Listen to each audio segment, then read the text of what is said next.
بسم اللہ الرحمن الرحیم۔ ابن ابی ملیکہ نے بیان کیا کہ امت کے دو بہترین انسان قریب تھا کہ ہلاک ہو جاتے، یعنی ابو بکر و عمر رضی اللہ عنہما۔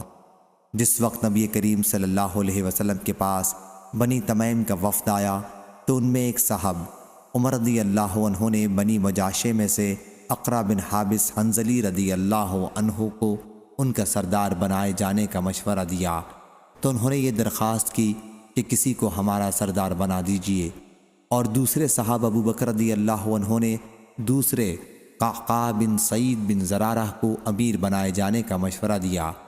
اس پر ابو بکر رضی اللہ عنہ نے عمر رضی اللہ عنہ سے کہا کہ آپ کا مقصد صرف میری مخالفت کرنا ہے۔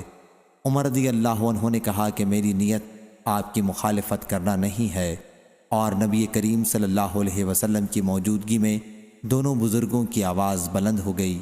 چنانچہ یہ آیت نازل ہوئی، اے لوگو جو ایمان لے آئے ہو اپنی آواز کو بلند نہ کرو، ارشاد خداوندی عظیم تک۔ ابن ابی ملیکہ نے بیان کیا کہ ابن زبیر رضی اللہ عنہ کہتے تھے کہ عمر رضی اللہ عنہ نے اس آیت کے اترنے کے بعد یہ طریقہ اختیار کیا، اور ابن زبیر رضی اللہ عنہ نے ابو بکر رضی اللہ عنہ اپنے نانا کا ذکر کیا۔ وہ جب حضرت صلی اللہ علیہ وسلم سے کچھ عرض کرتے تو اتنی آہستگی سے جیسے کوئی کان میں بات کرتا ہے، حتیٰ کہ حضرت صلی اللہ علیہ وسلم کو بات سنائی نہ دیتی تو آپ دوبارہ پوچھتے کیا کہا؟